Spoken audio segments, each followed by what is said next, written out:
Okay. And I'm gonna go live right now. So in three, two, one. Hello, everybody. Good morning, good evening, good midday, whatever it is. Welcome to our program here today. It's part of the Eighth Fire Week. We are glad to be here. We're here as sanctuaries of the Earth Mother. And we have people who I think will probably be dropping in and out as we do this. Christopher and I, Christopher is next to me here on the screen, is down in New Zealand. He is a world-class photographer. I'm sitting in Sedona, where we have a very unusual rain going on this morning.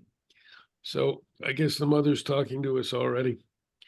We have Shazay coming in later from Canyon de Chelly in Navajo land, and perhaps a couple of others. We also have online, and we want to thank them once again. Whoops, now there's 11. We have 11 people listening in from Pine Ridge Reservation up in South Dakota. Both of my friends there, Jack and Tom, are there. They can't get a decent signal, so they listen on the phone, and hopefully they will send their messages that way. So if I'm looking down this way at times, forgive me, but it's the only way I can get them into the general conversation. So today we're going to talk about the Earth Mother, something that Chris and I have dug deeply into over the last 3-4 months. Chris was actually physically here for about 3 months, and we went out on the land, ideally and in our thoughts to connect with a lot of people, which we did. Shazay is one who will be here. But the primary thing that happened was our connection with the Earth Mother. And we'll go into this much more as we start, and what we found, and listen to whatever our listeners have to say, questions, answers, comments. We're going to start with Reggie Riverbear. Reggie is a beautiful singer who has graciously shown up at many of our Sanctuaries of the Earth Mother events. And this is a recording from one of those events, I believe from Waves of Wisdom here in Sedona. So let's start with Reggie. Everybody, I would suggest just relax, calm, maybe close your eyes, and just let her words and energy come in to get this going.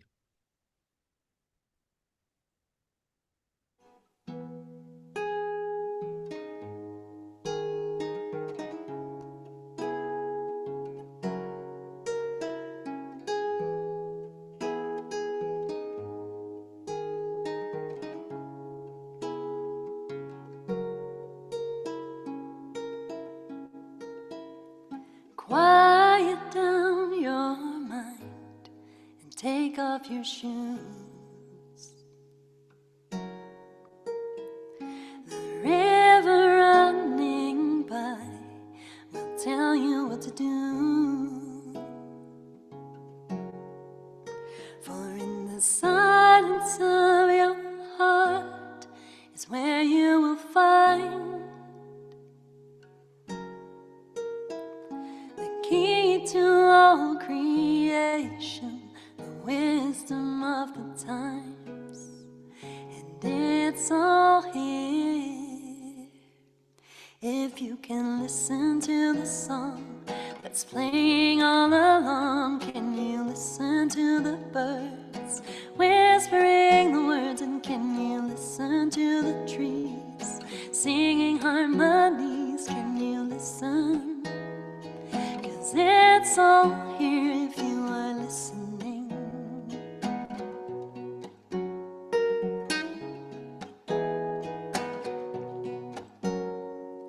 And all the books of holy were written by men, but you can simply come outside if you want to understand. Because the miracle of life is easy to see in the beautiful becoming of the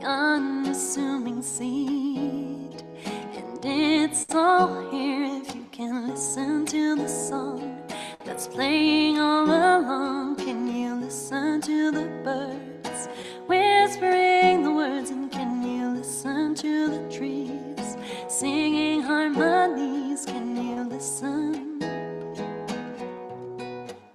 Can you see stories in the sky as clouds are passing by? Are you grateful for the stones that share all that they know? And can you shine just like the sun, your love on everyone? And can you listen? 'Cause it's all here if you are listening. It's all here if you are listening. Da, da, da, da, da.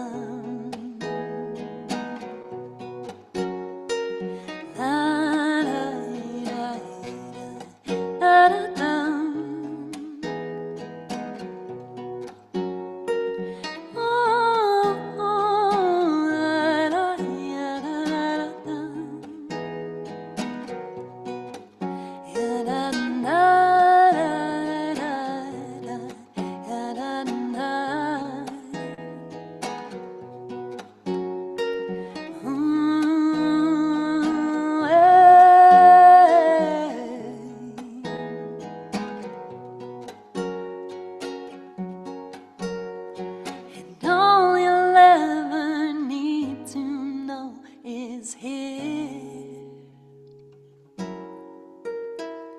And all of creation, it can't wait to share with you. So if you open up your mind and soften your hearts, the great mystery shall reveal each and every part to you.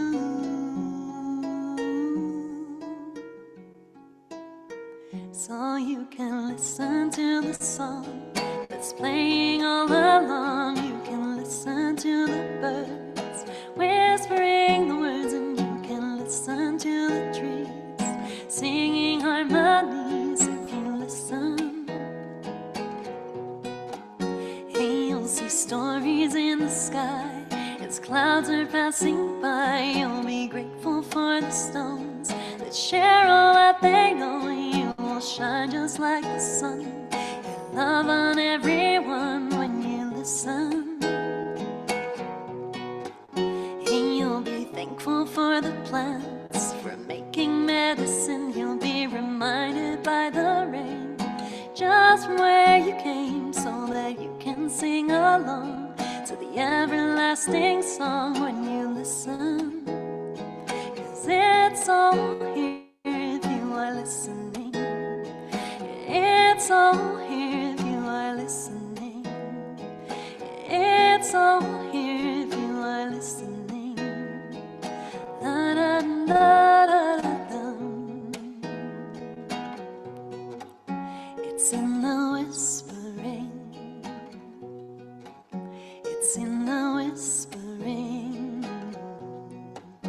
It's in the whispering. Da, da, da, da, da, da.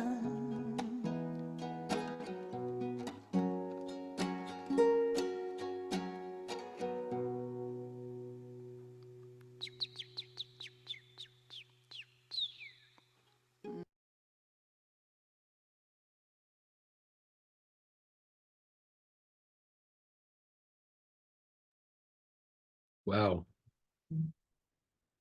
That was amazing. I think I'm unmuted. Yes.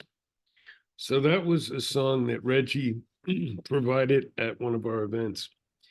And I think it was perfect for this morning, listening. We're going to be talking about that very soon, listening to the earth, following the earth, listening to each other, connecting. But I think I'll just start. Got a note from, there's now 13 people in Pine Ridge online, and we welcome them all in. Grandmother sends her blessings and asks me to open the directions, but not only to open by seasons, but to open with the elementals. And we've been talking a lot about the elementals. So let me just do a short, brief opening of directions and elementals, and then we can kick in from there. Okay. And I see that Shazay is having trouble connecting from Canyon to Shea. All right.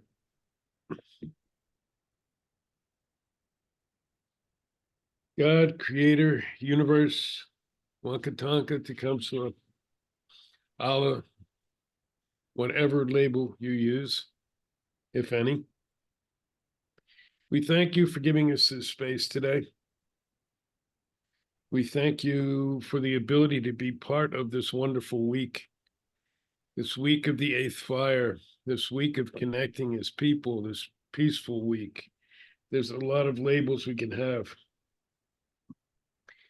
And for being able to share a few thoughts and some energy here. Please give us whatever guidance you feel is necessary as we go through this program. Not only for now, but for all, any and all who listen to this later. Many have asked us to record it because they couldn't be here. And so we ask this not for ourselves, but so that we may help to reweave a new sacred hoop, a new way of existing and moving ahead. All my relations, ancestors of the East, the springtime, the elemental earth, as I was taught. We welcome you in the time of new beginnings, the time of new energy, fresh energy. We're actually heading into a new East, a time of new beginnings. We're still tussling with some of the old baggage we need to get rid of. We'll talk more about that today. But we need you, ancestors of the East, to help us with that energy. So once again, we can reweave a new way to exist together and with the planet. Om Takwiyase. Pardon me. Ancestors of the South, summertime on the medicine wheel. Also, the fire elemental. We ask you to be with us today. You're the time of great strength, of building, of construction, of creating, of procreation, all those things we need, the strong backs, the strong legs, the ability to build things, to create them. We thank you for being here, and we ask for your guidance and your participation. Om Takwiyase, all my relations. Ancestors of the West, the fall of the medicine wheel. The white of the medicine wheel, the elemental of air and wind. We welcome you in. Place of the teachers, the place of my nation, the wolves, Otashugmanatu Tanka, Gray Wolf, my clan. We invite you all to be here, you teachers, to give us whatever knowledge we need to move ahead, to gather more knowledge from each other, from ourselves, from those who listen, from those who tune in, so we can help to weave a new existence. Oh, Mitakwiyase. And ancestors of the North, the wintertime on the medicine wheel. The time of wisdom, the time of the old ones. We ask the old ones to be here today. Mother Nature sits in the north. She is one of the old ones. She sits there with so many other of the ancient beings. She sits there with white buffalo. And white buffalo energy is around a lot. Thank you for being here and guide our way through this today and our way forward. Om Takwiyase. Father Sky and Mother Earth, I won't say too much because we're going to be with you this whole program. You're the focus, and we thank you for allowing that. We thank you for the ability to share what we have learned, to listen to what others have learned, to put together a new little piece of knowledge as we move forward in this journey, to become more in balance with the Mother and the Father, and with each other, and in so dealing with ourselves. Thank you. Thank you for your patience, as we humans are slow learners, sometimes too slow. O Mitakuye, all my relations.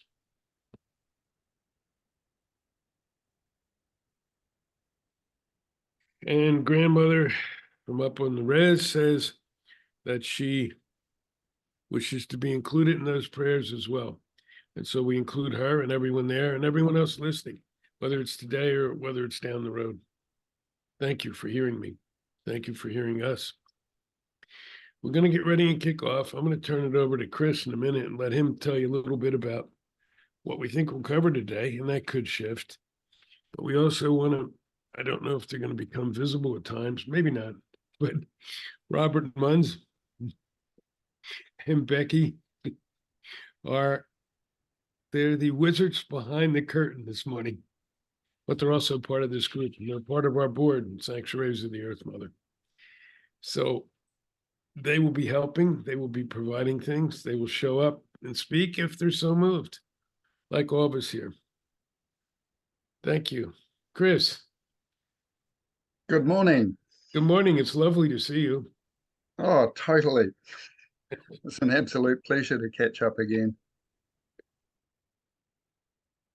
Now, what I've been asked to share this morning is recently, before I came to the US for 3 months, I was walking in the forest and the mother very clearly showed me, as she said,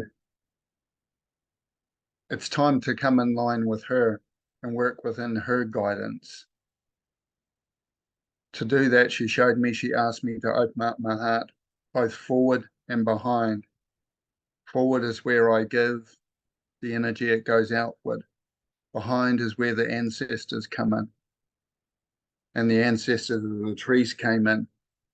They even came inside me. And they asked that we humans speak for them, those of us who can hear them, feel them, and know them. And this is where the mother said it's time to come into her direction. We've used our thinking brain, our head, for so long that we almost forgot she existed. And now we're being called back. There are those around the planet I'm finding, especially in some of the indigenous cultures, in fact, in many of them, who've held the old ways which keep the connection. But we're being asked to change that as well, so it becomes a direct connection on a daily basis. It's moment to moment. We don't leave her, as she has never left us. And it's becoming part of that interactive relationship.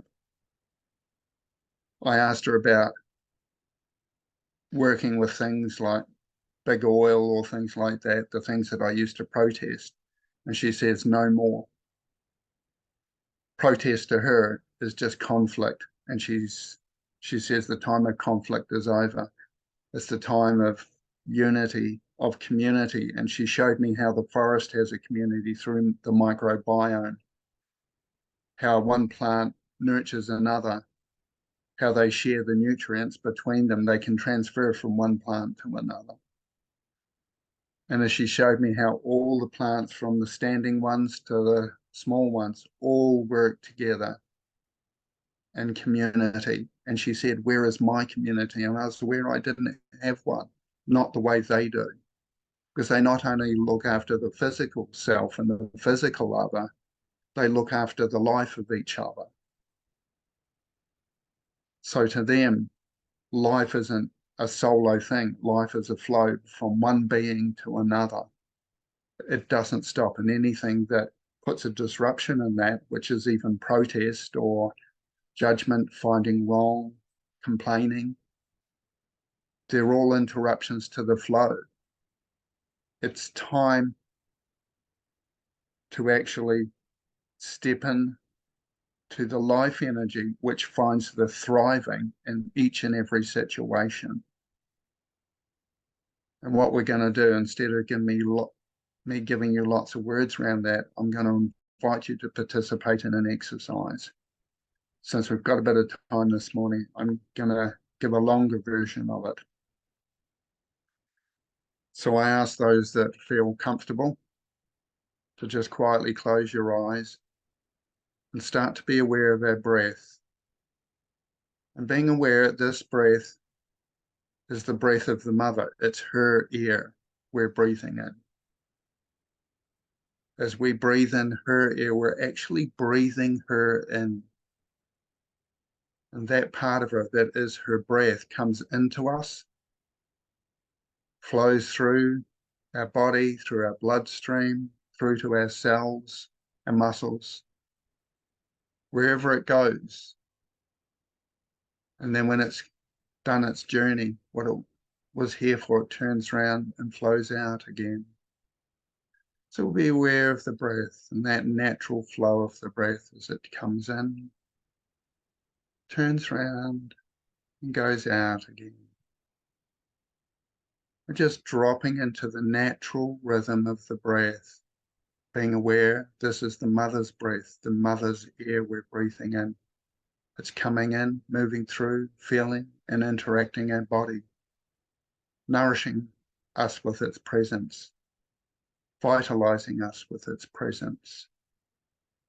And feel how each breath our body lifts up in vitality. And if you have difficulty feeling the vitality, stop breathing for a while. And as soon as we take that first gasp of air, we notice how alive we feel as that breath hits our lungs and gets dispersed throughout the body. I welcome this vitality. I feel it. I flow with it. I open up to it and I settle into this natural rhythm of the breath.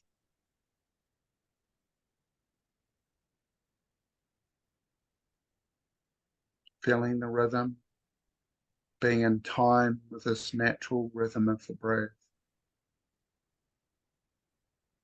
And now we feel through this first rhythm and feel this even deeper rhythm that our body draws us to breathe at. So we just feel through that first rhythm, feeling deeper inside our being, and asking, is there a deeper rhythm my body calls me to breathe at? And we drop into that deeper rhythm of the breath. And as we drop into this deeper rhythm, we're matching time with it, matching rhythm. And we notice how we notice from this deeper rhythm of the breath. Are the sensations the same as the first rhythm or different? And we breathe into the sensations, the noticings of this second rhythm of the breath. We notice what this rhythm calls us to, what it holds us in presence of, or just a sense of presence itself.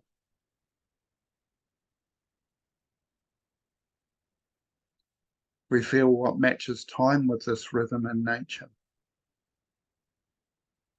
We feel that connection with nature that is held and maintained by the second rhythm of the breath.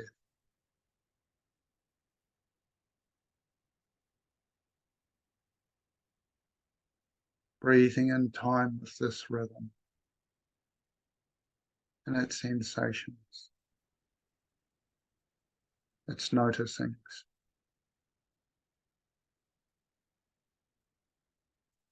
And now we reach through this second rhythm and feel below it even further, deeper, into the third rhythm of the breath. That deepest rhythm that resonates within us, within our being. Breathing right into this third rhythm of the breath, the length of it, the breadth of it, the vastness of it. And a sense of being and unity we find here. Noticing how vast the space,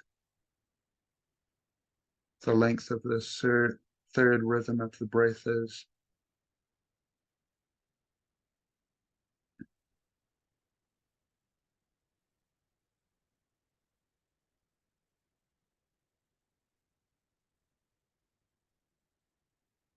Notice what we notice in this third rhythm of the breath. Notice how we notice. And if there's any sense of presence in this third rhythm of the breath, just noticing it now.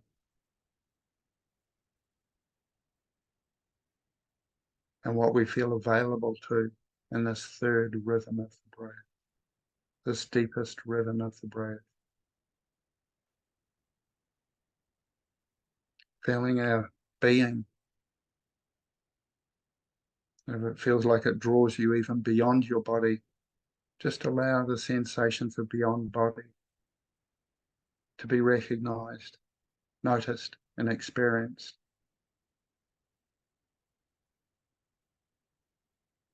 And from here, we reach across to our hearts,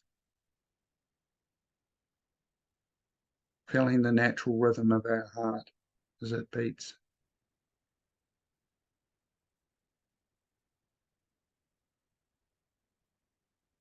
Beating in time with that natural rhythm of our hearts. From here, we drop through the first rhythm of the heart into the deeper rhythm of the heart, that second rhythm of the heart. Feeling that rhythm. You might notice how the second rhythm of the heart matches and is in time with the second rhythm of the breath. We drop through this into the third rhythm of the heart.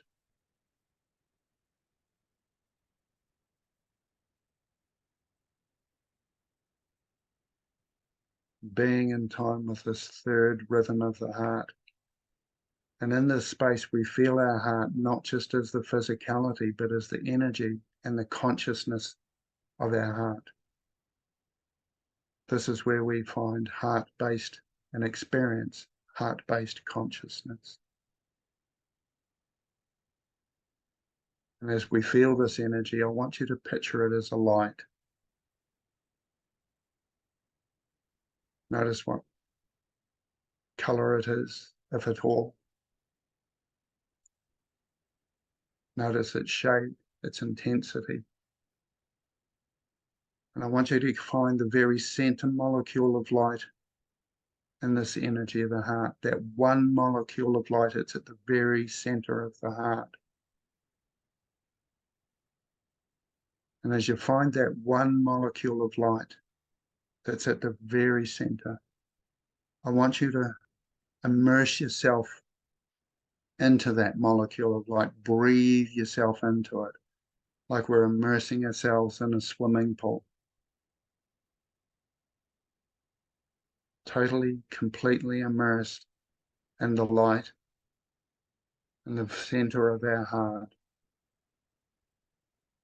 That one molecule that's at the center of all being.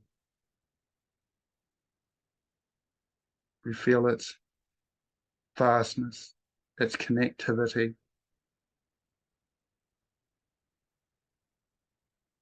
And from here, I'm being asked that we go and feel across to Mother Earth and her heartbeat. As we feel to Mother Earth, whichever direction you find that, feel her heartbeat. And is her heartbeat in time with our heartbeat, our third rhythm of the heart? And if it is, just reaching across into her heart and our heart at the same time, notice how they beat in unison. Notice the connectivity. If they're not beating in rhythm, just notice the difference. Notice the connection you feel there. If they are beating in time with each other, feel that connectivity, that unison. And in that unity, feel what she takes us across to, guides us to experience.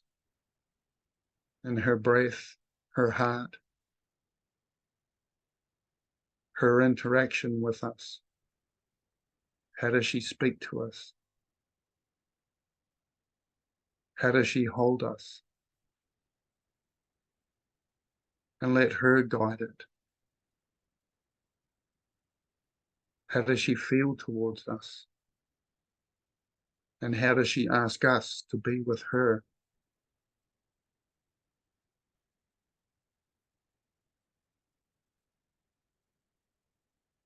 And as we breathe this breath, centered in the heart, is it the same as her breath? This third rhythm of the breath, this third beat of the heart. We're just coming back to the breath at the moment, the third rhythm of the breath. And we're breathing from the heart now across towards the spine. And in the spine, or close to it, is an energy line that runs from the base of the spine up to the top of the skull. It's our lifeline.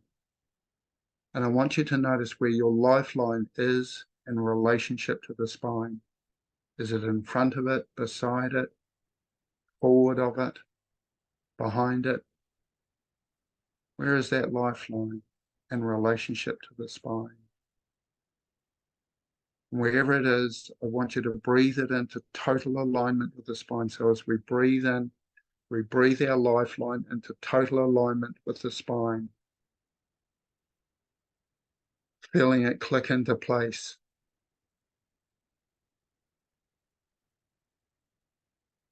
And as it clicks into place, running our energy, our conscious awareness, across to that lifeline, aligned with the spine, traveling up it, through, out the top of the head, as we travel up to source consciousness, into the original intent within which we were first ever created.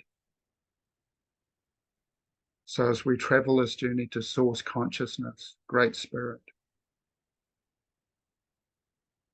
we arrive in that place where we remember and notice the original intent in which we were first ever created. And noticing how we were created. For me, it appears as a ball of light. And I feel how source consciousness feels about me in this moment of original creation. As I'm sent forth to Mother Earth. And I remember the journey through consciousness to her presence. Arriving in her arms the way she experiences them. Holding me, embracing me. I notice and invite you to notice how Mother Earth feels towards you as she receives you. And then she sends us out to our birth parents, or through our birth parents, to be born through them in physical form, but always held in presence and consciousness by the Mother, the Earth Mother, our Mother. And notice as we arrive in this world, we come into our lifeline at the base of the spine and travel up through it into our hearts as life is breathed into our body, that first breath of arrival in this world. As we come back into our hearts, breathing in the center of our hearts, because in that first moment of arrival, for most of us, our purity was there. Our heart was open, receptive, like a sponge. We were taking everything in. And this is the way we should trust with the Mother, through that innocence. Because as we were received by the Mother, notice her intent. Is there anything but love for her children? Those she takes care of and nurtures and nourishes.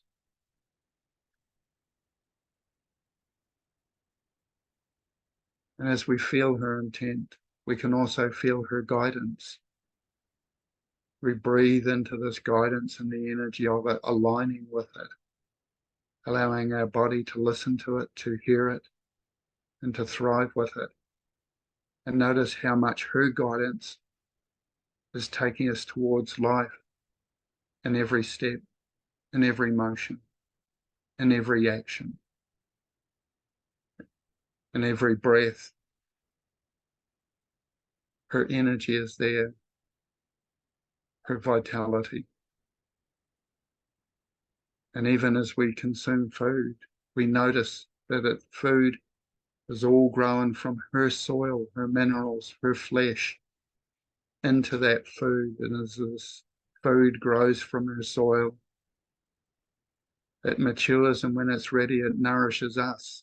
And that's her soil coming into us, merging with our cells, replacing, renewing, healing our cells of our body as we receive her food, keeping our body alive, nurtured, nourished with the purity of her food, her way, her soil. And the purer the food, the purer the nourishment. The closer it is to her original created form of the food, the purer the nourishment we receive from it is. We're feeling the energy of the nourishment of her food. And now we reflect on the waters we receive from her, her fluids, her blood, because the waters is her circulatory system. And as we reflect on receiving this moisture from her, we notice how it comes and renews and vitalizes our cells, our being, our flow. We feel how much our energy aligns with the flow of water through our being, of air through our being, and food through our being. And from this, we give gratitude from our heart, from our soul. Start bringing us back in. Doing that now. Back into the heart, through the rhythms of the heart, into the breath, and through the rhythms of the breath. We come through the third rhythm, second rhythm, back to the first rhythm, back to our bodies, being here where we are, remembering where we are, what we're doing, and who we're with, and quietly and gently opening our eyes again.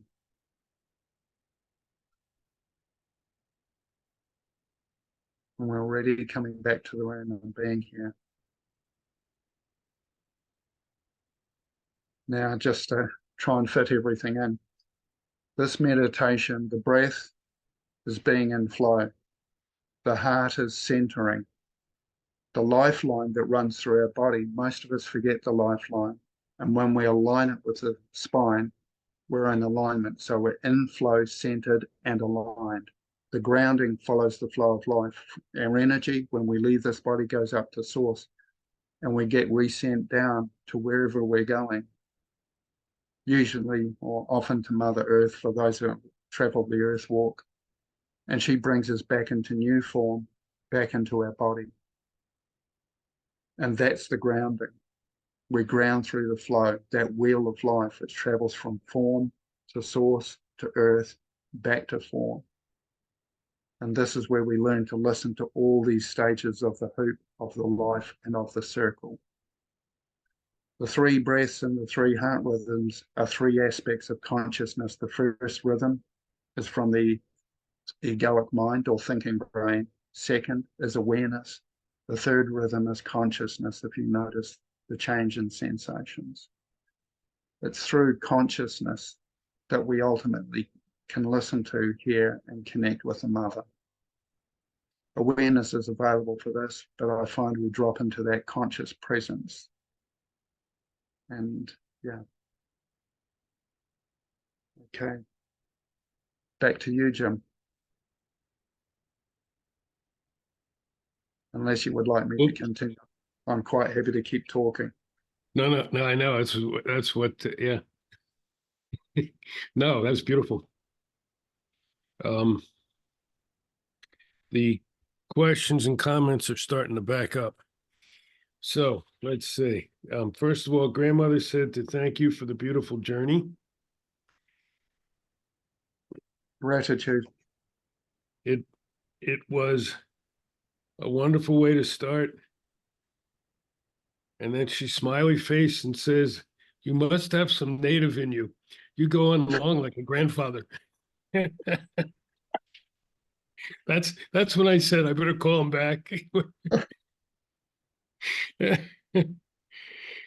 So yeah, gratitude from their whole group, apparently. From Tom, boy, this is cutting right through. I'm not sure how to play. The young people there, six of the people there now are young folks. And they want to know, as we go through this, what are some of our best ways to connect to the earth? And they would like to tell us some of theirs as well, which is awesome. So that's there. We have from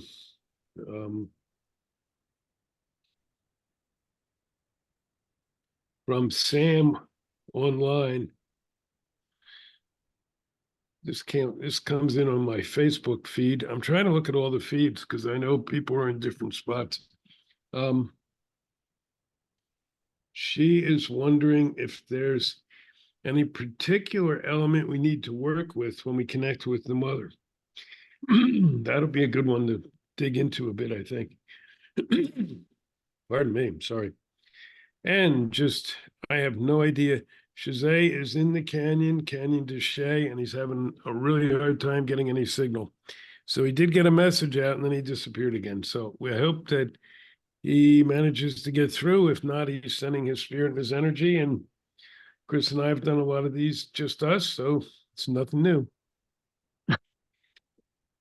So let's start shifting now. That was a great, between the music and the meditation. Woo!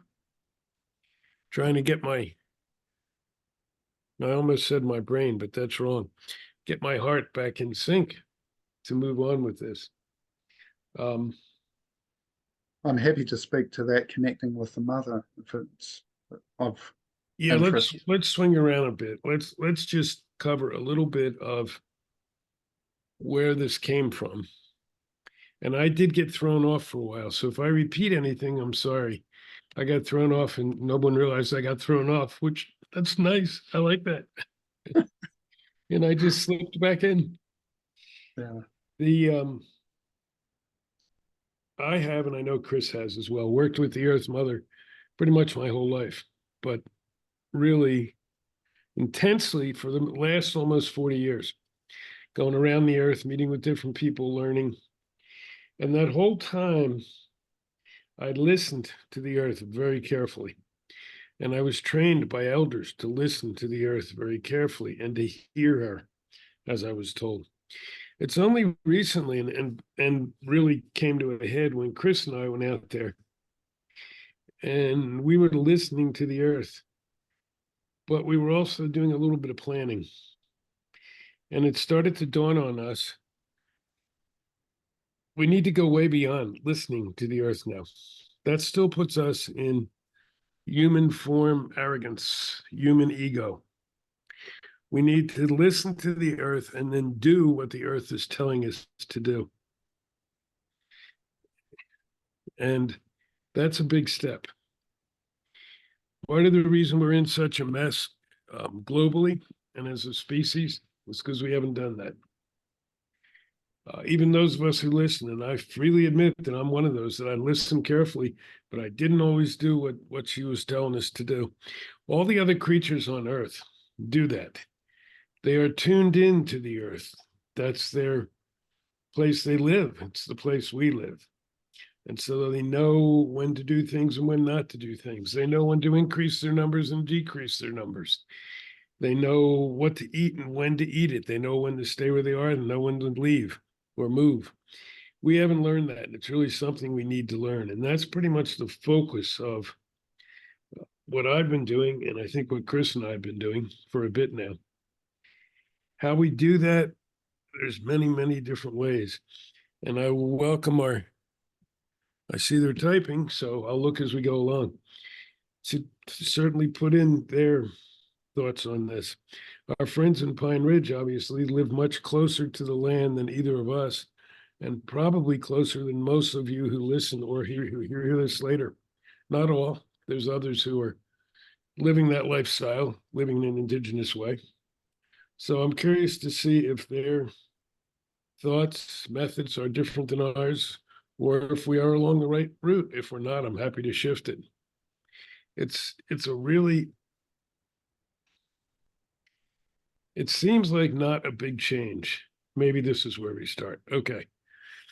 To go from listening to the earth. And again, I've traveled around the planet, living with other people and learning and doing ceremonies, constantly listening to the earth, being connected to the earth. And that's taught me, I mean, that's my number one teacher. Most of what I learned came from the earth, still does. Well, once I really understood that everything going on is because we are not taking the kind of action we need to, and we need to listen and act on what the earth says. It seems like a fairly small shift, even subtle. It is not. It completely changed my way of thinking, feeling, realizing that even more than I always knew, we had to go from our heart. And we'll probably talk about that a little bit too. Planning and using our heads versus following our hearts. But it was a major shift in every part of me. Even now it's hitting me physically, and I feel like I'm being, and I know Chris can talk to this because he shared it publicly.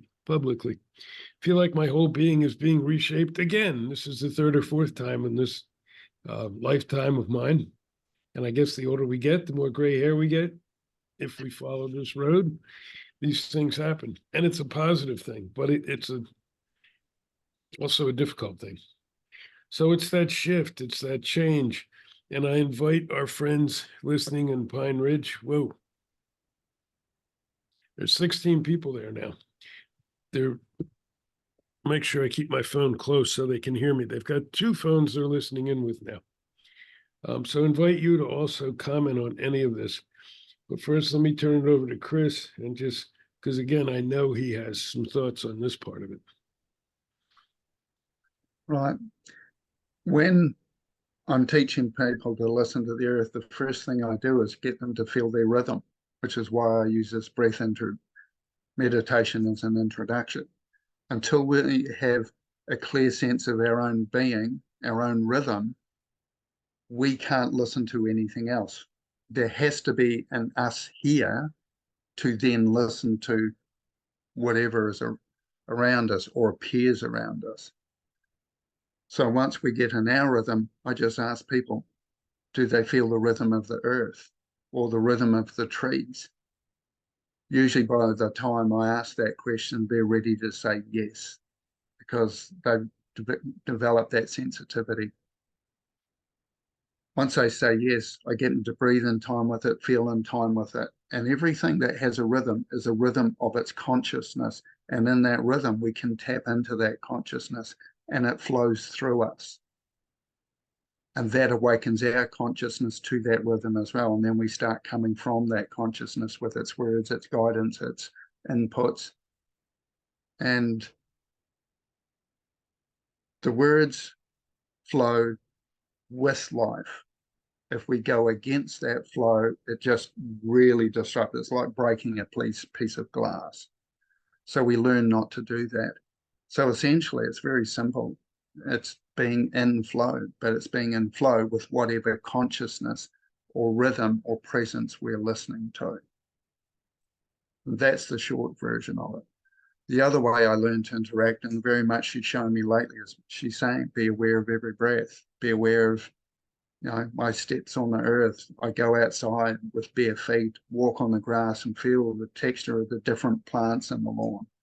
With the lawn I've got here, it's got all sorts of wildflowers growing it. We mow it periodically, but we give it a certain amount of growth. So the bees have flowers. That's taking care of her and her bee children. When I eat food, nice cherry. When I eat that, as I eat it, I feel that I'm receiving from the mother. Like I physically feel it. I feel the energy she's put into this cherry. And as that energy comes into my body, I feel it going through the digestive process into my cells. And that's been shown to me by her as much as me. Now, one thing I find here is getting used to, if we're trying to listen to the mother to speak to us in words like we do, that doesn't usually happen. She can do it, but I find what she does is she gives me a whole impression in one go. And it's literally like having 10,000 or 100,000 words arrive in my awareness, not my brain, my awareness and my presence in one instant. And it gives a whole impression. And the communication between me, nature, trees, earth happens in whole impressions being exchanged back and forward. So we're essentially communicating in whole concepts, whole experiences, and whole understandings, which is interesting to say the least. The brain never really gets it. I don't even try. It remembers the bits it can, but it sort of sits on the side just taking in what it can. And this is where the important part is, realizing we've got two parts to our consciousness. We've got the thinking brain, well, more than two, but most of us have two immediately. So thinking brain, and we've got our awareness, which is aware of those thoughts. But most of us never notice the awareness. And when we drop the thought out, remain with the awareness that was aware of the thought. Once we get used to that awareness and sitting with it, we start to notice how it notices, how it perceives, how it hears. And once again, the awareness is the second rhythm of the breath. And once we drop through that even further into the third rhythm of the breath, we've got consciousness itself, which everything is made from, with, and in. And often in this space, we start to feel a connection that is beyond form. And I invite people to tune into that beyond form, consciousness, presence, and start feeling how we perceive there, how we feel from there, because that is a communication in itself. And that's the place where there is no separation. And when we feel that, I can feel the life flowing from the mother through her trees, through her plants, through her soil, into us. And to me, it's just a whole cycle. I can't feel separate from any part of that cycle, that wheel of life. And that's the thing, the more we become aware of this constant flow from nature, from the mother to us, which is happening all the time because we live in her atmosphere, we're in her air. A lot of people say, oh, we're walking on the earth. We're not. We're walking inside her, the same as fish swim in the ocean. We swim and move through her air. We're in her body. The atmosphere is her body to her. Her edge interacts with space, and we're inside her. So that's a short version of it. That's great. Gave me a chance to. This is working well, since the group online is the one connecting with us today. Perfect. So they were listening to you and doing that, and there's now 6 young people as part of that group. They were passing on their thoughts on what they do to connect each day with the earth. And they heard us saying, that they're more connected than us. And they agree with that, but they also disagree that anyone can do this. You just have to. Mm-hmm. And that's a good thing to remember. We were doing a show a couple of days ago, Chris and I, with some others, and we had listeners who were like, well, it's a long ways for me to go to a big park or a water source. And, we said, well, you go out back, find one tree, one bush. And that's exactly what these young people are saying as well. If you don't have time to go out there, they like to get out on the land when they can. But if you don't, then just go to some little simple thing and connect. So here's what they were sending. I think and please check me, folks, if I misspeak. I tried to capture your words and shorten them up, and so we have time left.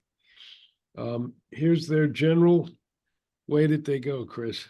And at the end, they said, and I'm going to say it at the beginning, these things are a general way to them to do things, not something they do specifically this way every day. And that ties in, I think, to some of what you were saying. You have to be flexible. You have to listen. It's not like we get the message and then we stick with that message for the next 40 years. It may shift the next day, often does, or the same day. So this is, again, this is a collective feedback from 6 of the young people. Wake up with the earth beneath us. Feel the earth. Drink water first and then go outside as soon as possible. Feel Mother Earth beneath your feet. More important, lay on the earth. That's when I forget at times too. Give thanks and drop into your heart and spirit out of the mind. And you'll hear, I think, all of us who do this say that over and over again. Get out of your mind, get into your heart. I'm so tired of saying it that it's like over the years, I probably say it too much, but it's critical. So give thanks and drop into the heart, into your heart and spirit. In there, no, okay, what they're saying is in that place, ask for the morning teaching. Feel the earth's answers. Use all your senses as you teach, Jim. Share. So, okay, I'll go back to that in a minute. Let's finish this out because I have taught that for a long time and some of them have heard it. Join the community, then, and do a collective prayer or connection somehow. Eat food after thanks, quietly. Only talk to the earth. That's an interesting piece. After food, share with family, community. Go on to our day. Connecting at least 2 more times, and then another deep connect before sleeping time. This also brings more dreams.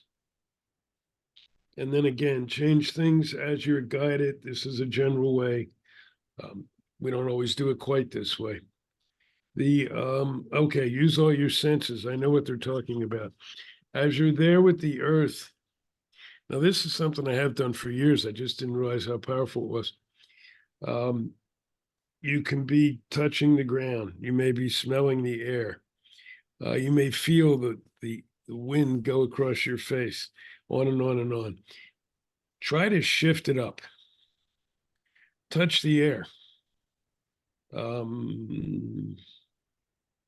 Smell a beetle on a tree next to you. Taste the soil. Use the senses in a way different than you normally do. It really intensifies what you feel back from the earth. And it does balance itself out. Your friends will probably think you're crazy, but most of you, if you're listening to this, your friends already think you're crazy, so don't worry about it. Oh, love it. Yep. I know my friends and family all think I'm crazy. And I am, and I'm woke and proud of it. So thank you. Thank you. Thank you. Thank you.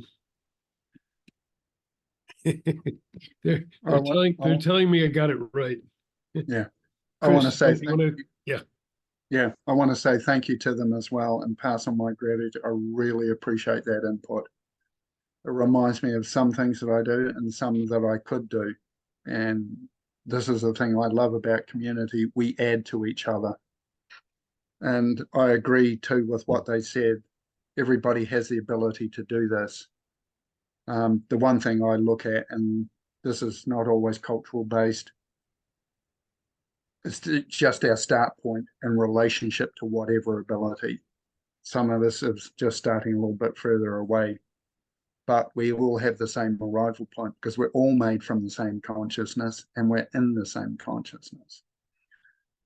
The bit I was saying before, when we stop, a lot of people have issues with thinking and how do we stop it? And as I say, that quick tool, notice your thoughts and notice there's an awareness, it's aware of those thoughts. As we let the focus of the thoughts go and shift it to the awareness, it's one of the quickest ways I know to switch out of thinking into awareness. And awareness is where enlightenment's found. It's self-awareness. It's awareness focused towards ourself. A lot of people will think that might be selfish, but once you find the self, you'll find we're not a separate self, we're a connected self. So through the self, we find our connection to all being. the other one, there was another one I used. What was it? Oh, yeah. If you find yourself thinking, just ask how you feel, because to actually feel, you have to be in the moment, which is where thinking cannot go. You cannot feel in time, and you cannot think in the moment. So those are quick ways. Thinking takes you into the world of time, which is the head. Feeling takes you into the moment, which is awareness and consciousness. So quick steps there. I find once I'm feeling, I can shift those feelings to whatever focus I wish, whether it's the tree, the breath, the air, the feet, whatever. Jim, feathers passed on to you. No, that's great. I'm looking as I listen to you, and I'm reading what they're typing next. I'm looking. I like the bullet points on this, folks. Drink water first. And it's funny because in a lot of things, drink water first, including even Western medicine. They say when you get up in the morning, first thing you should do is drink a full glass of water. Mm. Certainly in Eastern medicine. I mean, I've been told that for years. So drink water first and then go outside. So for them, I just ask, they reiterate it. As soon as you drink your water, as soon as possible, then go outside. So drink water, go outside, give thanks, go be in your heart, ask for a teaching, feel the answers, use your senses. There's a lot to this. Yeah. Join your community, open prayer, eat food quietly, share with family, go into your day. Do this at least 2 more times during the day and a deeper one before sleep. And that's one I think many of us, it's not that we forget, we just don't take time in our busy schedule. And that's probably, from my perspective, a mistake. When I do slow down, and it can even be more than 2 times, but if it's a couple more times during the day, if I just take 15 minutes to do it, I connect back in. And then when I get to that time before I go into dream time, I'm much more able to go in deeper. So for me, that's a big takeaway on this one. Everybody, that, and remember that no matter where you are, you can connect. There's a place of nature there. And hold grass in your hand. Just put it into the soil. That works. Which ones in particular hit you, Chris? Any more than the others? One of the things that I got shown recently, which to me was obvious when she told me, when I've flown in planes, I've always tried to reach from the plane, like growing roots down into the soil and the earth that I was above, even through the ocean. And I thought grounding and connection was to earth. But she showed me that when I'm flying, the plane is in her ear, which is part of her. And I'm breathing her all the time. And it's just connecting with that vitality of the breath of the air through which I'm flying. And as I do that, it was the best grounding I've ever had in a plane flight. And the thing she showed me is, when have you ever been separate from me? And she asked me that very blatantly. And I had to acknowledge I have never been separate from her. And recently, I used to think I had to go to natural bush, native bush, into big trees to find nature. But she took my ability to drive away recently.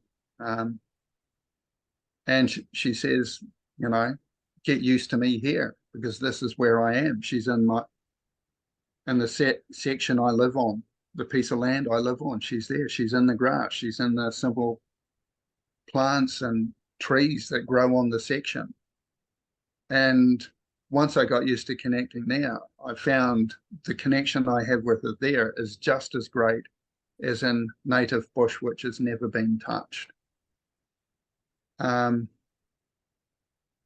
What I find does shift when I'm in nature. There is greater, what I call nature spirits there. And when they're present, there's a greater depth of connection becomes available, I find. But what I've also find is the more we acknowledge nature, and I have done so around the house, the nature spirits start coming back in because they've been given presence through acknowledgement and appreciation. It's like any being that feels appreciated, acknowledged, and given permission to be here, which often happens through acknowledgement. They come back. It's not just physical nature, it's the energetic nature. And all of nature, like us, we have ancestors. Nature has their ancestors and their spirits as well. And once again, we can communicate with physical nature, we can communicate with the energy and the spirits of nature.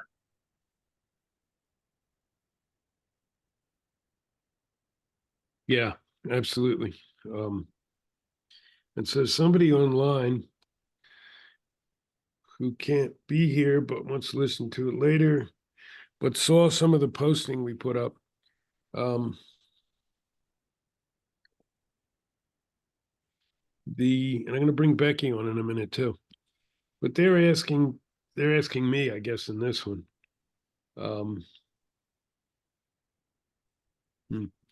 Jim, you're a water person. Your water is life. You were Standing Rock, and you talk about now the eighth fire. Are you going to share more about the eighth fire? No, I don't think we will. There's some great programs this week that have already happened. I've been in some of them. Maybe I'll ask Becky to say a few words on that before she digs into her piece. But they are complementary. We have the four elements, folks. They all work together. The fire and water especially are absolutely. And I've always worked with both. But you're right, at times one has taken more of a precedence than the other. And the eighth fire is not, as several people were asking me before, it's not about going and lighting a fire in your backyard, and that's the eighth fire. That's a representation of the eighth fire, but it's an internal thing. It's a lot of what we're talking about here. So dig more into that.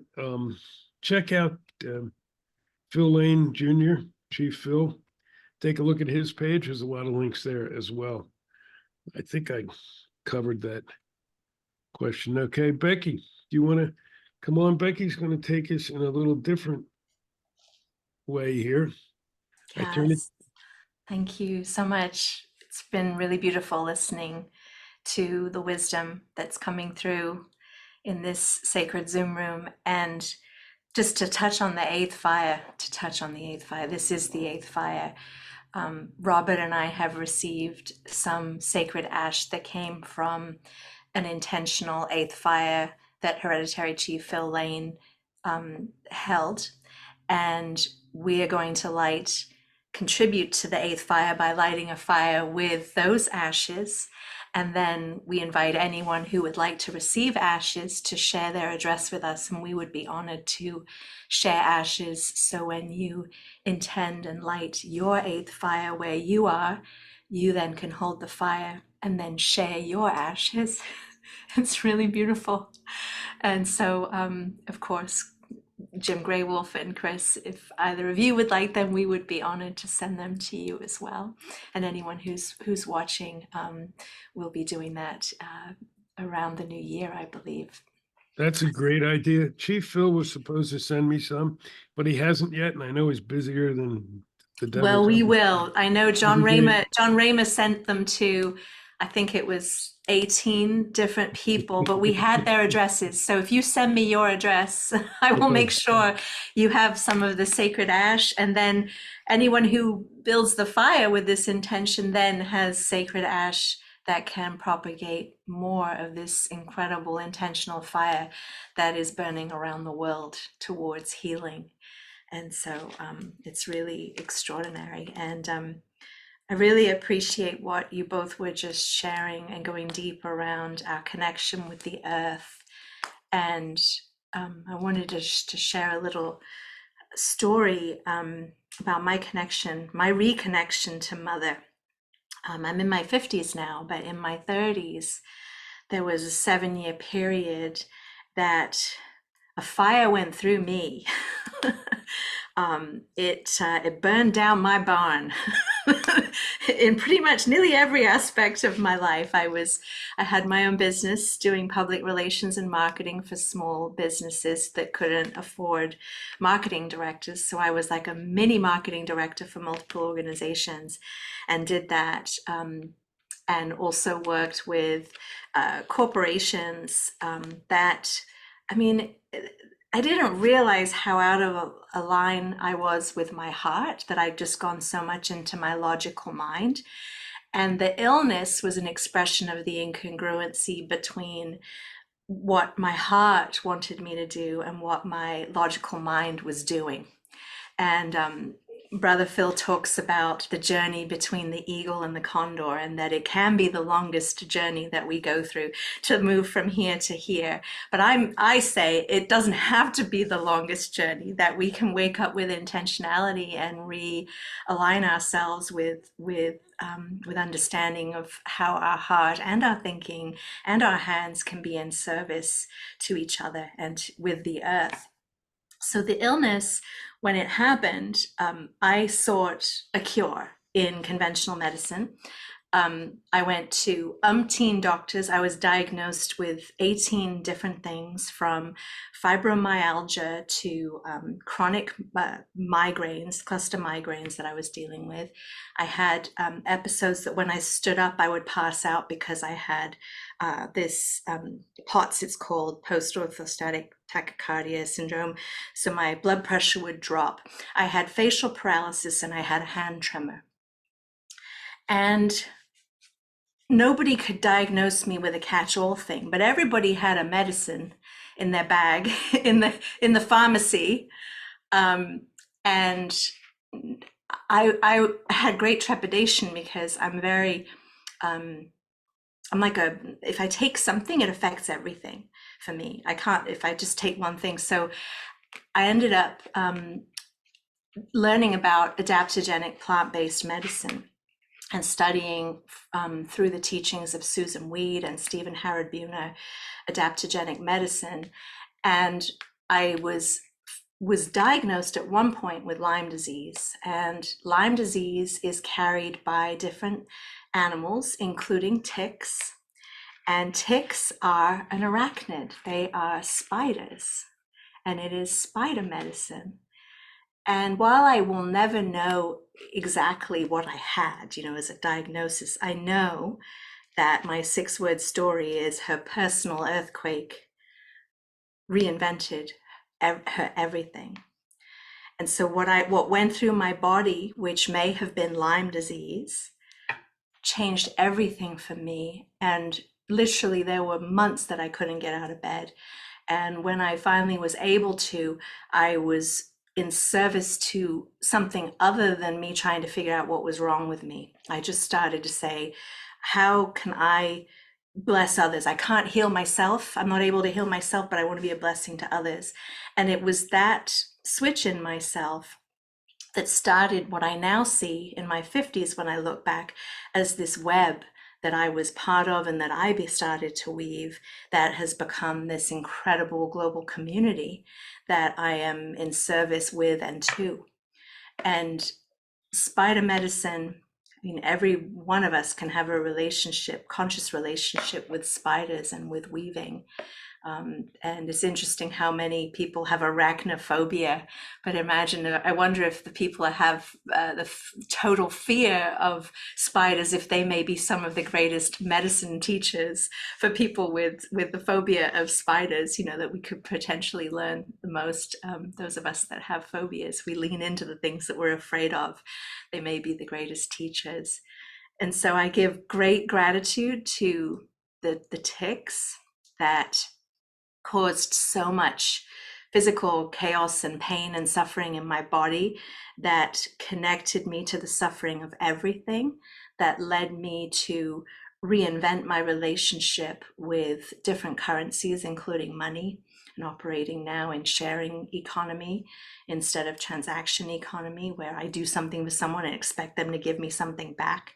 I live now in a way of trust that I freely give what I'm able to support and bless, and I invite support but don't require it, and just live in this incredible community of trust. And so that's part of my story from spider medicine. So thank you for inviting my heart share, and I'm really grateful for what you do, Jim, and what you do, Chris. I know we lost you for a second, and thank you for hearing my share.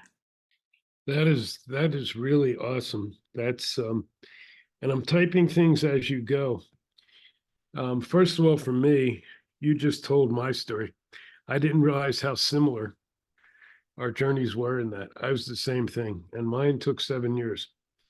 And so, and one of the other grandmothers in the group just said her journey took 7 years. So these things sometimes are not quick. It changed, it moved, but every piece you said, I could say. And Western medicine damn near killed me.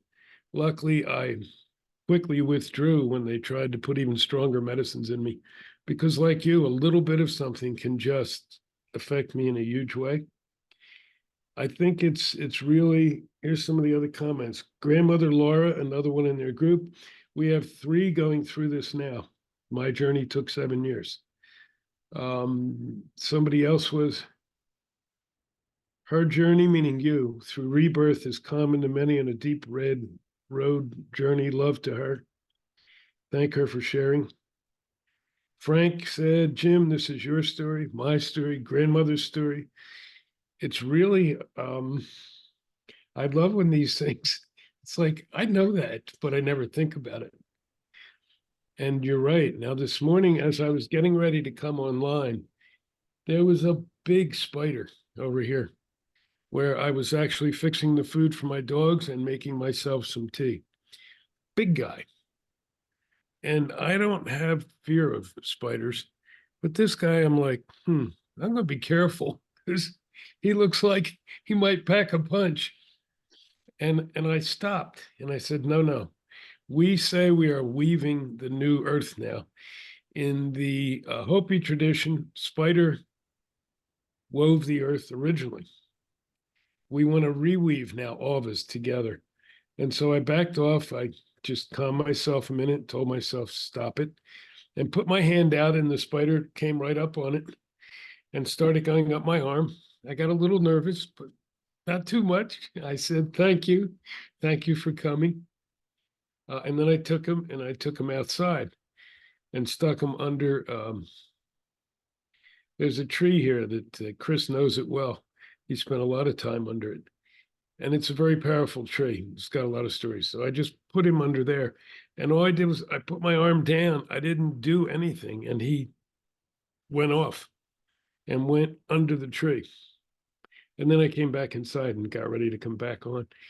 But I'm really glad you brought that up. It's just, Can I share one other thing about when I was going through the healing? I see it as a healing crisis. And at the time that I was going through it, I didn't. I was victimized. Why is this happening to me? And I'm not saying that there's anything wrong with that. It was a process that I had to go through in order to liberate myself of that particular victimization. There's still a lot of things that I'm still working on myself. I'm totally imperfect. But over the illness, it went through me. And I started, part of the thing that I had read and learned about was using water and having hot baths with Epsom salt, with the salt of the earth, and with what was the other thing? Hydrogen peroxide. They were called detox baths.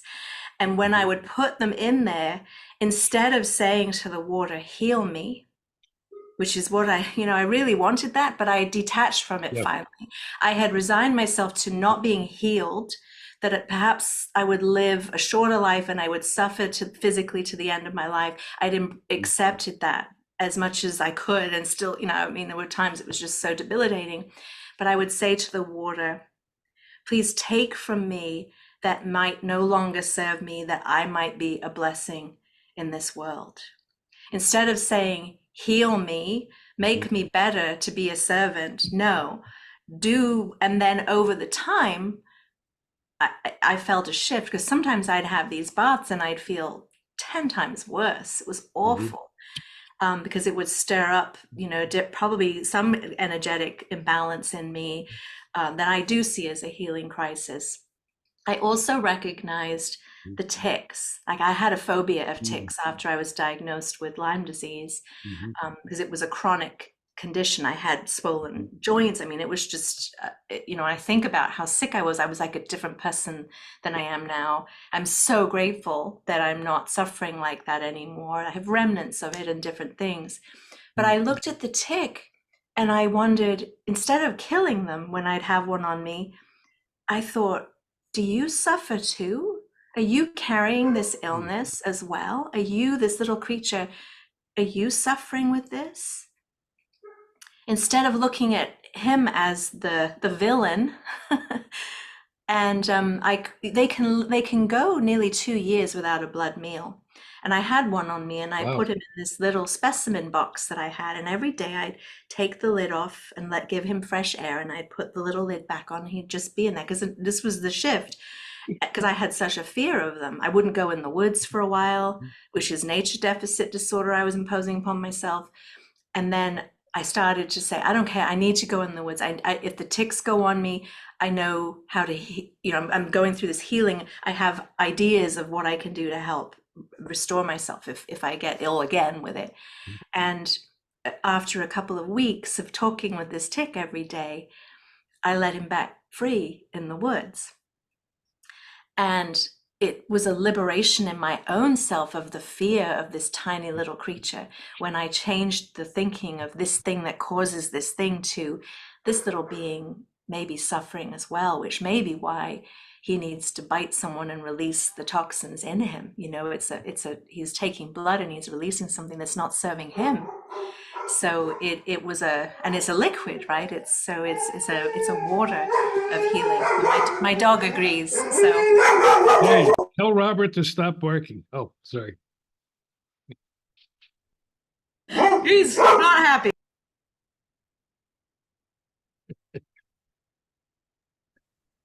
While we've got a quick bit of space, I've been on my own healing journey lately, and I find coming in line with the mother, the more I'm in line with her, the greater the life energy flowing through me and healing is taking place. Very effective healing as it feels to my body. And that's another important aspect I find of staying in tune with the mother, is her ability to bring us back to wholeness. And That's part of balancing with the mother too, Chris, as we go ahead. yeah, We're so out of balance with the mother that we're not getting that full medicine. mm, And if we go out, and I know you do it all the time, and sit with her, we can at least keep balancing ourselves. very much. And, of late, and you were seeing this before I left, how much she's now asking me to listen and getting me to listen virtually 24/7. Yeah. As the young people said from Pine Ridge, it reminded me how at night sometimes I've been waking up and I've been feeling her energy in my room. It's like Earth is physically present in my room. And, there's some trees and bushes that are around near the house in which I live, and they've been coming in as well. Because once they're in my consciousness, they're coming with me, which is something I didn't expect, but I certainly welcome. And the more I have them with me, the better my health is improving with it. So I'm looking forward to where it goes from here. Yeah, me too. And who knows? It's it can be really difficult, as Becky was saying, and when I went through it, every day I just asked Creator to take me. I couldn't take the pain anymore. But every day I was also setting through my brain, okay, this is going to end on, and I would set a time.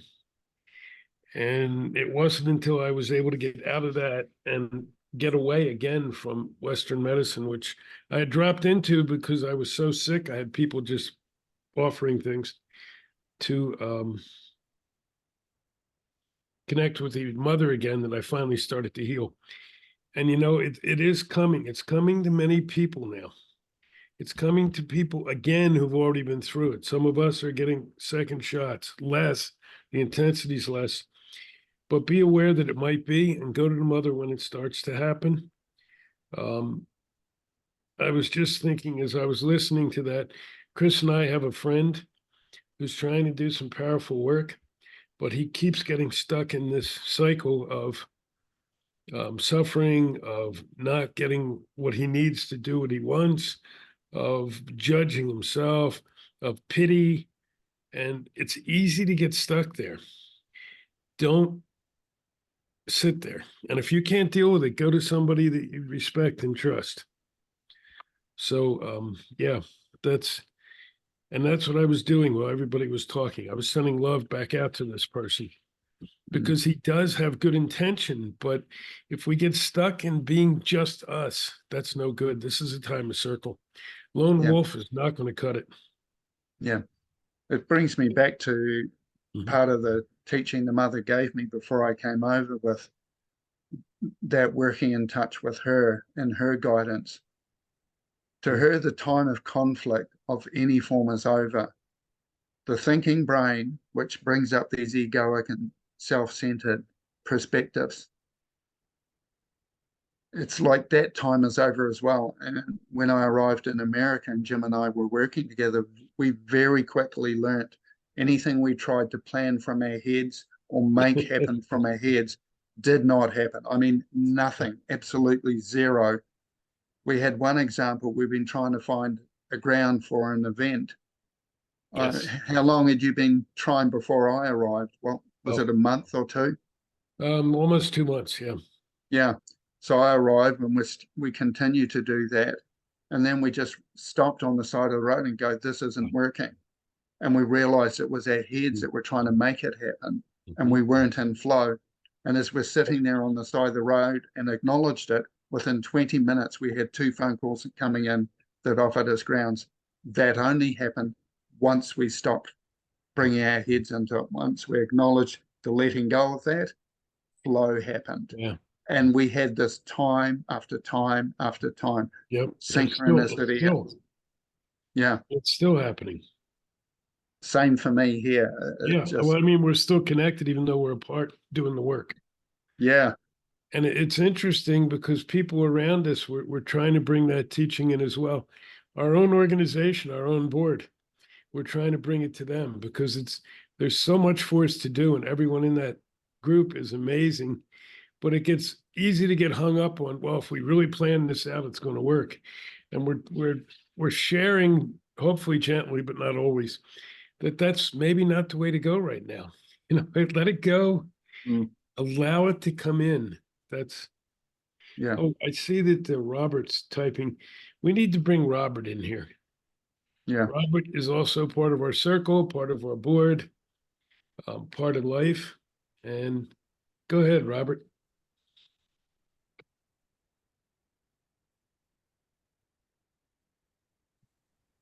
Unmute. I unmuted myself. A great Zoom tech I am, huh? If you see me looking up, it's because I've got you guys on the top monitor. But yeah, no, there's just so many thoughts going through my head listening to you guys. And it's tough being a Zoom tech and trying to participate because I get caught up in listening and I forget that somebody wants in the room. So sorry, Jim. No, there was something, man, there's 1,000 thoughts that came to me listening to all of you speak. But I really like to read a story, if that's okay.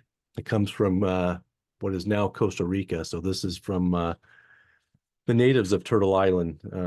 I don't use the word America anymore. So right north of this picture behind me, for those who can see it, there are 2 volcanoes, Irazu and Turrialba. And this little arc of power, I call it, because we've got straight north of where I'm at, Irazu, and then sharing the base with that volcano is Turrialba. And then a little bit further over in the arc, further east, is Guayabo, which I mentioned to you before. That just very powerful piece of land. But this story kind of goes back to what you said at the beginning, where you listen and then what, right? Yeah, I heard you, but you didn't do it. And I don't want to comment too much on the story because I don't think these stories should be commented on. You either get it or you don't when you hear the story, but it also is the reciprocal in this story of we listen to Mother and then we act, but the same thing happens. She listens to us. It's a two-way street. And as Chris mentioned, in from the back, out from the front. It's a conduit. There is no stop. As soon as there's a stop going, if it only goes one way to us and not back, there is no circle. Energy stops moving, energy stops flowing. And so she's there to protect us.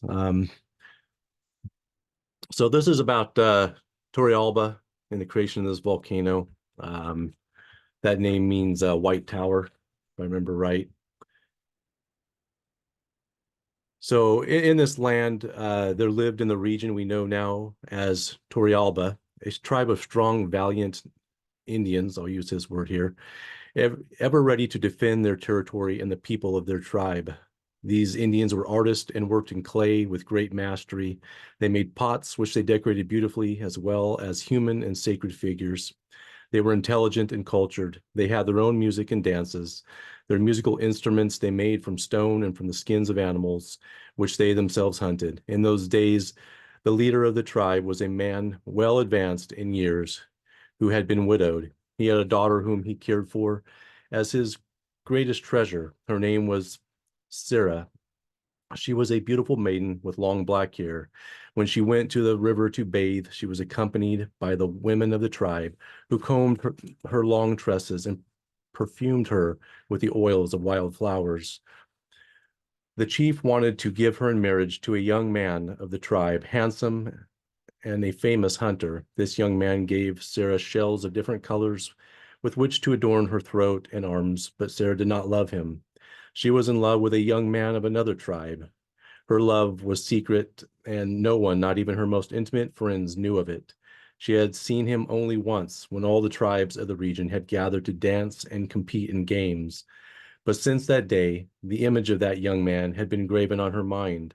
She wanted to see only him. Many times possessed by that notion, she had entered the forest in hopes of finding him, but nothing. It was as if the earth had swallowed him. One night, unable to sleep because of her thoughts of the young man, Sarah rose and went out from the village as if called by a strange voice. The moon was bright and clear. It bathed the countryside in light. Silently, she left her village. She was frightened and could hear the beating of her own heart. She feared that someone from the tribe might follow her. Her feet trod small, dry branches. Night animals fled before her. She walked and walked. Tired at last of wandering, she sat beside an enormous tree trunk to gather her strength for a moment, but she fell asleep. Then she had a beautiful dream. The man she loved had come and given her a kiss. Sarah woke up, startled, calling his name. When she opened her eyes fully, she saw a young Indian, tall, handsome, who smiled at her with a dazzling smile. It was her beloved. So happy were the two young lovers that they embraced and kissed again and again, and their love was born, beautiful as the nature that surrounded them, and was their witness. In the meantime, Sarah's father had ordered a search to be made for the girl. Indians roamed the night forest, calling her name. The lovers stood at the foot of the tree, waiting, embarrassed. When her father saw the two young people, his anger knew no bounds, for the young man belonged to a different tribe. He sought to separate them and kill them, but as he raised his bow to shoot, the earth opened up and swallowed the two young people. Then a column of smoke arose as witness to the eternal love of the young people, and the earth gave forth lava and rocks until it produced a volcano. So that was the end of that story. I just think a lot of lessons in that story that you talked about today. You dive into the what's behind those words and don't take them too literally. I'd ask too with Chris and Jim there, and Rebecca, who's not in the room, but where would you be today if it wasn't for your illnesses, for your Yes. what mankind labels as weaknesses, right? Your weaknesses are strengths. They were definitely a door opener for me. They were the one that made me stop, take stock of things, and my whole life changed from there on in. They've given me the time to be with myself, to reflect, to meditate, massively. And for people to understand, I had an accident when I was 27 years old and have been referred to as severely disabled since then. And the weird thing is I don't experience myself as being disabled. I'm aware when I have limitations doing some things, but I'm just do what I do, but I do it differently to most everybody else. Your energy's focused.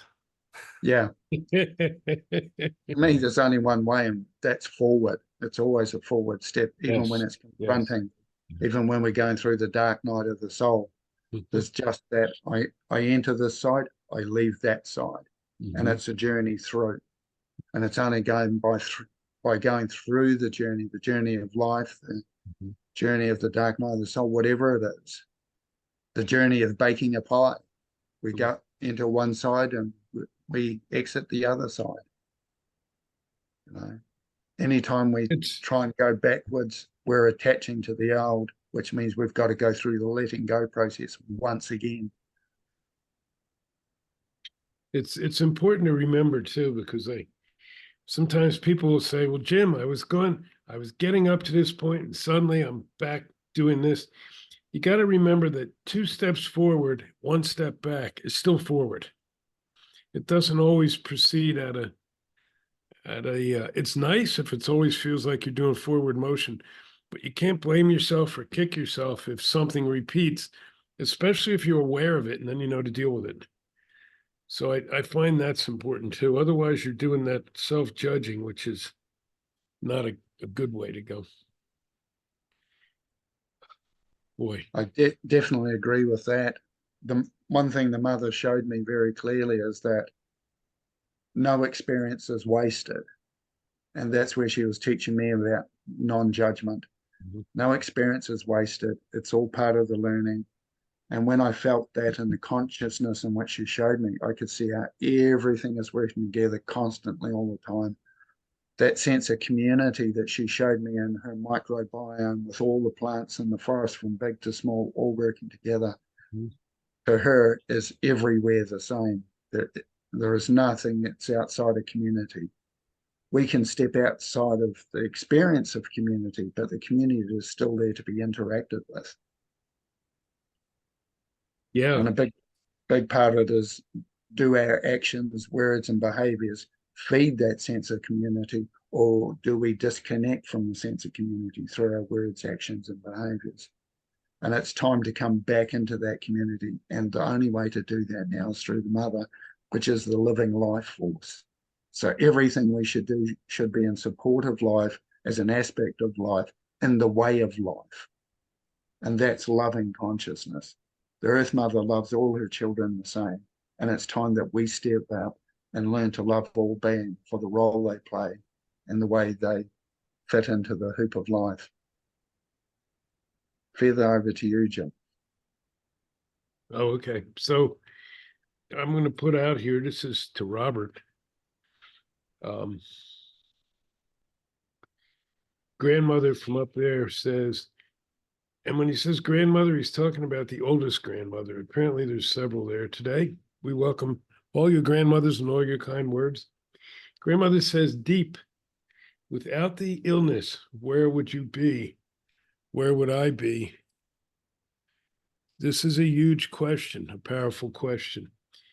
And I think it is. And, you know, as soon as Robert said that, I felt it. And I'm going, damn, that's a great question. I haven't really considered that much. In a moment, I can figure, since I've gone through a lot of phases of my life, I would probably still be teaching at university, or even at high school level, or maybe not. But I would not be in the place that I am now, that's for sure. I wouldn't even be delving into these bits. And that is,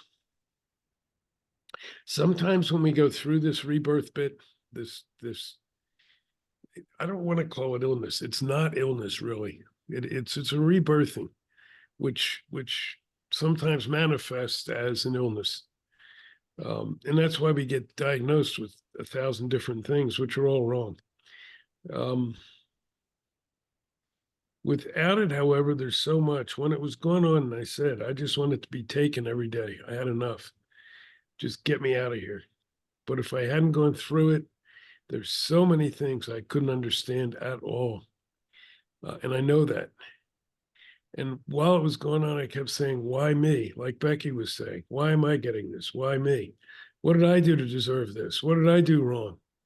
And those are not, those are tough questions that can just pull you back.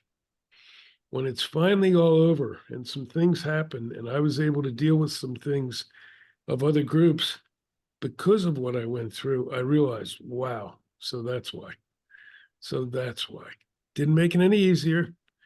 I wish it had never happened, but I understood. And so anybody going through it now, please be aware there's definitely a reason. And try. I know Robert wrote somewhere up here. Okay, here it is. I've noticed my pain in life is equal to my stubbornness and my deafness in relationship to spirit. It's all for the good. That's the thing to try to remember, some version of that when you're going through this. Try not to be stubborn. I'm stubborn as hell when it comes to these things. I tried so hard to I was going to take control. I was going to use my mind to stop this pain and suffering. And it took years before I got to the point where I could let that go. Got to really let it go. You got to do what Chris and I have been saying, and Robert and Becky. Let the earth take over. Let Creator take over. Let your ancestors take over. And just be open to it. Be a hollow bone. For all of you who know the hollow bone teaching, open up. Let all this flow through you. And you really will start to heal. Doesn't mean it's going to be necessarily easy, but you'll get on the path. Stick in the middle for whoever wants it. One of the things that I've found is when we look at disease, we picture it as one word, but it's actually more than one word. It's dis-ease, which is not at ease. So when we have a dis-ease, which can be mental, physical, spiritual, or emotional, our body is not at ease with something. So it's a matter of finding out where is the conflict that is creating this dis-ease. And that's essentially all it is. Some part of it is in conflict with the life flow. Through the journey I've had, it's directed me to learn to listen to myself, because I'd be laid up in bed, just sometimes it took me all I knew just to breathe. So I learned to be with the breath, and I learned that breathing with relaxation was different to breathing with tension. So I learned what relaxed me, what created tension. I learned to notice the difference, the different thinking styles that we created each. Then I met a Buddhist monk who taught me how to do it properly. And I realized I'd been doing it anyway for quite a period of time. He just taught me to do it effectively. Mm-hmm. And that was the first meditation experience I had. Mm.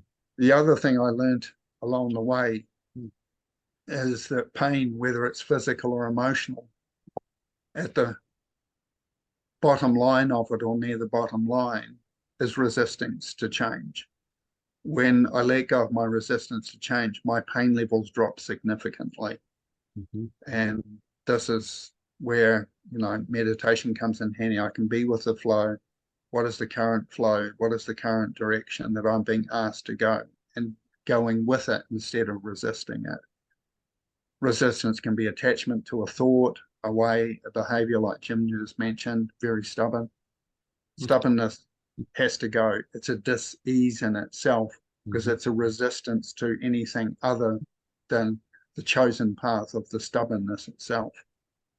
And yeah, it's an interesting one. It really is. And this isn't a program to offer a bunch of solutions. We're doing some general stuff. And we'll do others more specific. So watch for them. We're happy to offer them up. But one thing I'm thinking as Chris is speaking, because it really does work, and not just for me, but for others. When things get really difficult, and often depression and grief will come in with these things, and the mental part gets really awful, is do deep breathing. And that's part of what Chris was saying. And I know he practices it, so do I. It is physically impossible to be doing deep breathing and be depressed at the same time. Actually, that's scientifically been proven. So the more deep breathing you can do gives you, it's temporary relief, but it provides some relief. So just that's one to remember. I think I should probably go back for a minute, guys, and we forgot about this question, so I was asked again. That's good. Hold us to task. What about the ashes? When Becky was talking about the ashes, and our friends up there on the res mentioned that it was much like our chanupas. So let me just give this a minute, if I may. The ashes of the eighth fire that we can carry around, which I know I'll be doing. I did some eighth fire work, and I'll be doing more in the next couple of weeks when some friends are coming back from California. Yeah, sharing the ashes around, taking the ashes from the fires, starting other fires, keeping it moving. It is exactly like our chanupas. I've carried my pipe now for, oh boy, I don't even want to think about it, probably 35 years, maybe more. And each time we open the sacred chanupa, whether it's me or a friend or a group of us, we combine our tobacco. And at the end, then our ashes are also combined, and we take it and we leave it in nature, under a tree, under a bush. It is the same principle. I have the tobacco and the ash in my tobacco pouch that goes way, way back. My main teacher's was Two Bears, so it has his tobacco, but it goes back to all his teachers. So it goes back a lot of generations. And that is a way of connecting energies and spirits. So whoever picked up on that, good point. I think there's absolutely a relationship there. What do you think, Chris? You worked with this some too. To me, anything that connects us with the consciousness of something brings the energy of it. You know, we get caught up in feeling we're in a physical world and that's it. All physical form is created from energy, and that energy comes from the consciousness itself. So from consciousness, form is created. It's either a harmonious form or a disharmonious form, depending on the origin of the energy it brought it into fruition. And, you know, healing, coming together, acknowledging. And part of this for me is, if it's appropriate, when we're finished here, I'm going to offer some tobacco and I'll blow it in the direction of our brothers and sisters in Pine Ridge, if that's okay. These acknowledgements and carrying the energy, you know, from America, I've brought the energy of the redwoods here because they asked to. They asked me to bring their energy wherever I go around the globe because they need to be a part of what's going on. The redwoods showed me they're a cornerstone species, so I do that energetically. I carry their energy with me. And to me, this is an important aspect of life. Connecting with something consciously is just as important as connecting with it physically and emotionally. Talking stick back in the middle. I couldn't find the mute button. Yeah, it's funny you mentioned the redwoods there because I was typing over a message from my Facebook bar. Wish I could go to the redwoods where you were. Chris and I spent time in the redwoods. We actually lived in the middle of the redwoods for a week, literally 24/7. The energy of these trees must be awesome. I think nothing like that in my city. Can I get it somehow? Well, back to what we had said earlier. You don't have to be, yes, it is incredible. It's amazing. That week we spent in the middle of those trees, it was just, whoa. I mean, I felt hyped up all the time. However, when I'm here home now and I live in the desert, I don't have a lot of trees around. I got a couple in my yard here. I can sit there and I can bring in the energy of those trees or any other place, including places I've never physically been. So you can do it. Is it exactly the same? No, of course not. But you can bring in that, you can bring in that energy. And so I would suggest that being there is a hearing aid. Not sure what you mean, Robert, but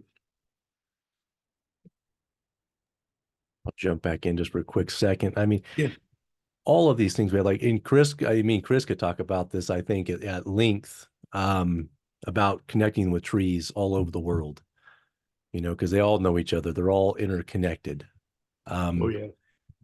And you can touch that tree and be connected to the other trees. Chris, and I'll let you comment on that. But I would go as far as you're learning, as you can't go into nature as much. These are training wheels. Stepping into the redwoods is going in there with training wheels on, with your hearing aids turned on to the maximum, right? You're deep in the middle of it. When I think about Guayabo, I mean, I stepped on it once to feel the energy, but I can step on that land anytime I want, anywhere I'm at. I can be in the concrete jungle and be in Guayabo. I can be in the concrete jungle and be in the redwoods. These things, and being there in person is a hearing aid and training wheels, ritual. All of these things we do, they're helpers to connect us to spirit. The spirit is right there. It's not any further away. And no part of the earth is any further away, no matter how far we travel away from it. So that's what I meant by hearing aid. Gotcha. Thanks. Yeah. Now, speaking to the trees, just to give a quick description, when I speak to the tree, there is only one tree in many forms. They don't feel any separation between their energy. I remember when I first interacted with them in this area, and I says, aren't you, your tree here and you're a tree here? And the two trees started interacting between each other and goes, do you feel separate? And the other one goes, no, I don't feel separate. Where does he feel we're separate? We got our trees, we're interlinking, we're touching the microbiome. We're all there together, supporting, nurturing, part of one flow of this life. And in that flow, they don't feel separation and they don't feel they're separate trees. They're just all tree. And when you speak to one tree, you speak to all tree because there's no separation. When I was speaking to the trees here in New Zealand, I'm now speaking to the trees in America and Canada, South America, Africa, Russia, the Asian continents, everywhere.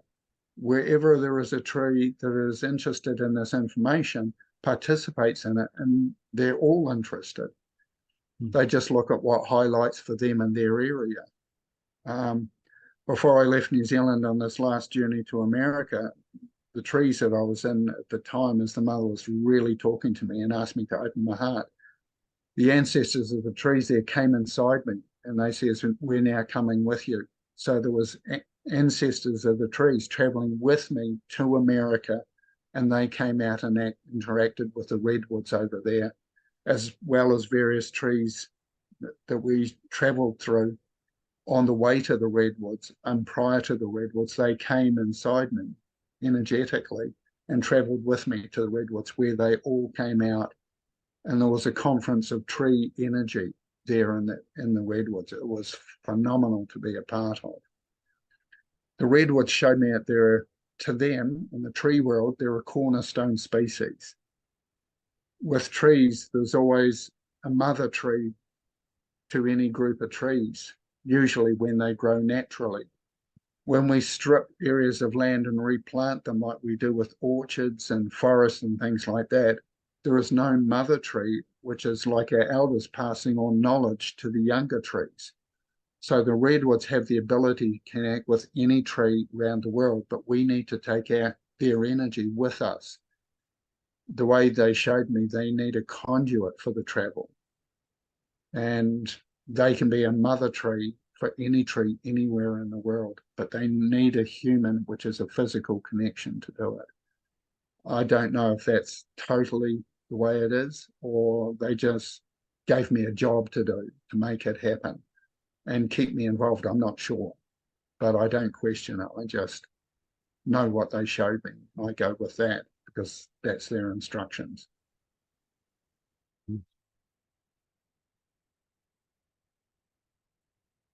its talking stick back to the middle. Whew, it looks like we've eaten up all our time. Are we set to exit at noon, Robert? And we did have a guest join us the last few minutes here. And I'm sorry we were in the middle of things, so I didn't get to recognize you. But I also see that the name on is so long that, so welcome to you.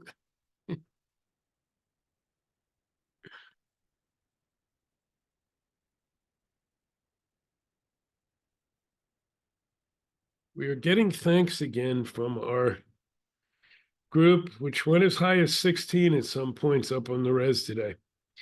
And I think for all of us, I just want to say how much we are thankful that they were here today and actually did this program with us. You all collectively were the other host, is how I feel about it. And you brought some beautiful thoughts and energy into this. Thank you very, very much. And it's Michelle Morningstar Doherty. Great. Mm. We welcome you. And I'm very grateful for all those who participated, especially our family from Pine Ridge. Your input has been immensely appreciated, and thank you. Yeah, they are here quite often, and it's always wonderful when they are.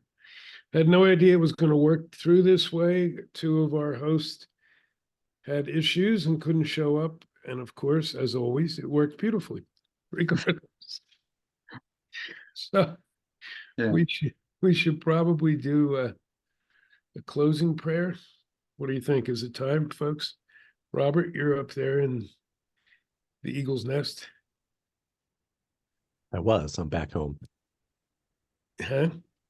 Oh, I said I was. I'm back home now, Oh, fortunately or okay. unfortunately. But Okay. I can give a closing prayer if required. Yeah, we can probably do that, and let's do that. But I'm wondering if, Michelle, is there anything you would like to share with us? I know you came in late, but that doesn't matter. You're here. I am so honored to have tuned in when I could. I really wanted to be at this meeting. Everything that you've said while I've been here for such a short time has just resonated in me so much.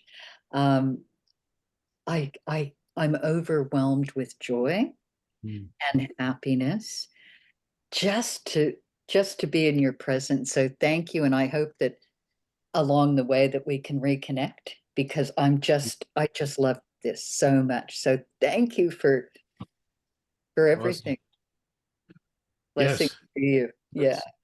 Let's definitely connect. Thank you. So glad you're here to listen to a couple grandfathers talk about how we're trying our best to understand and follow the grandmother. So, so I'm glad you were here to give that some verification. Yeah. Chris, you And want to take us out or Yep. whatever? Okay. Give me a moment. I'm going to see what the mother's got that she'd like to offer. She's showing me that the gratitude she feels and hears with a shared breath for those who've acknowledged her, appreciated her, and found her presence through this meeting. She'd like to share with us as we go on from this meeting, walking on a surface, walking her walk. As we travel our journey, we partake with her and help evolution, not just of ourselves, but all beings who listen. And she's saying in the listening, we're here not only her, but ourselves. And we can't really hear one without hearing the other. She gives thanks to those of us who are listening and asks that we welcome others into this listening. As we hear her, we hear her voice, we hear her way, and heartfelt way at that. There is no time love has ever been absent, and she shows me that this is the way of the future, through that loving, connected heart that we all have. It's our guide, it's our guideline anytime we step out of vitality and nourishment, we step outside ourselves. And she says, this is the disconnect we need to come home from and learn that community is part of what we are and how we are. And it's the only way we're going to thrive from here. And she says, we need to listen, and we need to listen now. She shows me there is no time left. It's time to come home. So we welcome ourselves back into her presence, her breath, her water, her earth, and her fire. Her fire, which is the heat of our own heart that pumps through our blood, that pumps through our body. And that's the heart that brings life to all of life. I thank you for this. Om Matakwi Asan. Aho. And I think we need to give thanks to Father Sky and Mother Earth, way up there really high and watching the, oh, wait a minute, that was Robert and Becky. Oh, but we'll also give thanks to Father Sky and Mother Earth for being here with us on this. Robert, do you have anything you want to add before we go? Bring in the energy of your land down below.